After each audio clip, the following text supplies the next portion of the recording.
Bob, let me ask you a couple of questions.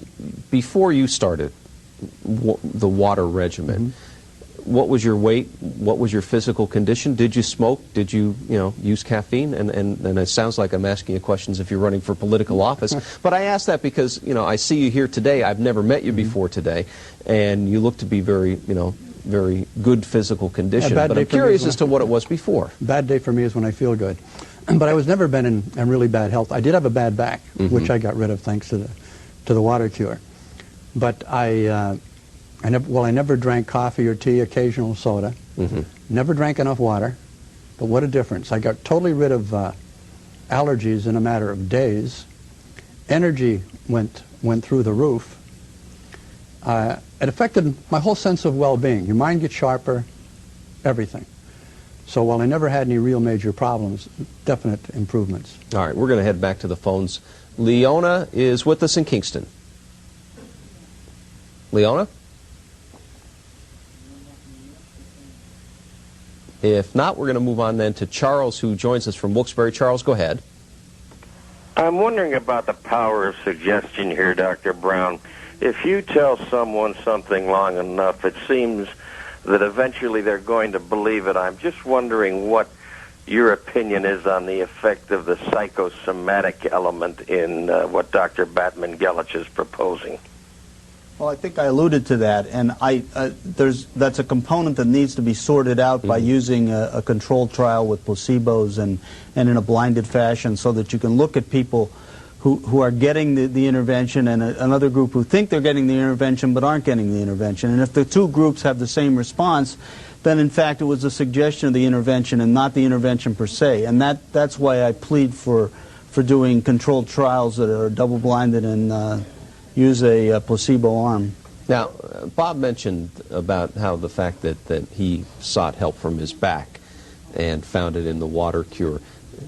What's your reaction to a statement like that? And obviously you haven't examined Bob, but I'm just curious. I don't know. I mean, if his back feels better, I don't argue with that. I never argue with success. If it felt better, and certainly water is a very benign substance. It covers 3/4 of the earth, and so it's pretty plentiful, and it's pretty lot less expensive than drugs, certainly.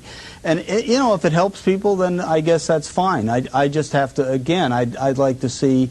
I don't know what the placebo we would use in place of water. I actually thought about that when I was thinking about coming on this show. I can't imagine a placebo that I could find that I could use. Let me tell you, I went to Howard Spiro of Yale University, who was the editor of Journal of Clinical Gastroenterology.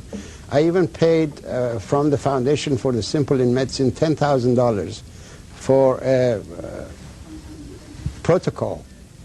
He took it to the committee at Yale University to get permission to do the trial. They didn't give him permission. They said, no, you can't test water. Now, the problem is, Dr. Brown, that science is there, but we don't get the correct science. We get doctored science that will lead us towards the pharmaceutical industry. As we grow older, from the age of 20 to 70, we lose water from the interior of cells. The ratio of water inside the cells to the water that's outside the cells at the age of 20 is 1.1. In other words, there's lots more water in the interior of the cells. At the age of 70, it's 0.8. In other words, there is a comparative dehydration inside the cells. You take the blood test, it doesn't show anything. But the cell that is inside it has lost so much of its water, is going to malfunction. You see, we don't recognize that. So what we are doing, WaterCure is correcting this discrepancy. It's a physiology approach. It's a molecular physiology of dehydration. You cannot double-blind it because it's a physiological approach. It's a deficiency disorder. When you are vitamin C deficient, what are you going to compare that deficiency problem with? Something else? The body needs what? Vitamin C. Why do you want to give it a medication? The body needs water when it's dehydrated. Why do you want to give it medication? The pharmaceutical industry says, no, you go and buy my medication to kill to kill the symptoms of your dehydration. But Dr. Batman-Gellage, you can't argue with the success of medication. It has been proven time and time again. You show me one medication that's all right, proven. I'm just again. Not antibiotics, but that was exactly where I was headed for. No, antibiotics. I was a student of Sir Alexander Fleming at Wright Fleming Institute when I was a medical student. I am aware of antibiotics. The role of antibiotics is different to these other medications. Okay, because that's exactly what I was thinking of. You know, the advances in antibiotics and treatments. I asked Sir Alexander, what made you discover penicillin?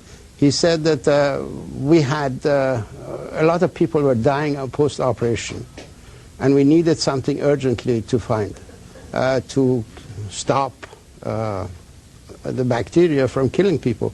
He said it was with this urge to find something that I noticed a clear ring around the penicillin mold, which was a growing usually in the petri dishes, and searching in what stopped the bacteria colony from growing around there, penicillin was discovered. I understand antibiotics. I'm not talking about infections. But even then, water will enhance the body's own immune system. You know, when you have an inflammation, when you have an infection, you have inflammation. You have a lot of white cells going into an area where you have stagnant circulation. You have stagnant fluids. The body has a mechanism through interferon to activate an enzyme called indoleamine dioxygenase, which acts on indoleamines and tryptophan and produces hydrogen peroxide and ozone. In other words, it brings local oxygen. It manufactures local oxygen. Now, unfortunately, in dehydration and release of a lot of cortisol, this mechanism is shut down. So if Dr. Brown, to all of his patients who have infection, gives them water on a regular basis so that the inhibition goes away, the body will begin to produce oxygen and defend, sanitize and sterilize the local area. All right. I want to point out to our audience that we're about halfway through the program. We have several callers yet to come, and we'll get to you very shortly. You're watching a Closer Look special edition as we take a look at the WaterCure, fact or fiction. And Dr. Batman-Gellage, who was just speaking about the treatment of elderly. Dr.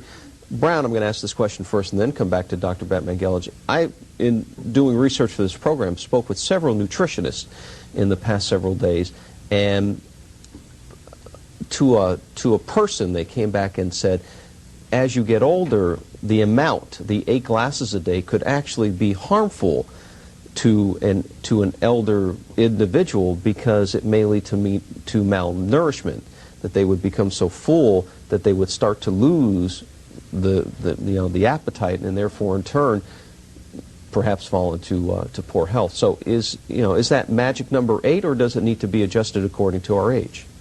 I hate to be, a lot of this is teleology, which is kind of things occur because we think they should occur that way. And I try to avoid that because I think that I would rather replace that again with clinical trials. But the bottom line is it certainly makes sense that the elderly whom we really have problems keeping them well nourished, a lot of times they may not have good access to food, or they may be moderately depressed and not want to eat, or they may just have some anorexia related to aging. Certainly the water would fill them up, and it might hinder their food intake. I would defer that to the nutritionist. That's not something that I'm... But I mean, that's not an unreasonable hypothesis. I think you would need to subject that to a trial. Again, give people water and watch do calorie counts, and then look at another group and see whether they or do the same person, water calorie count, no water calorie count, and see how it affected their diet. There are ways to look at those things in an objective scientific fashion that will give you an answer that you're looking for. Dr.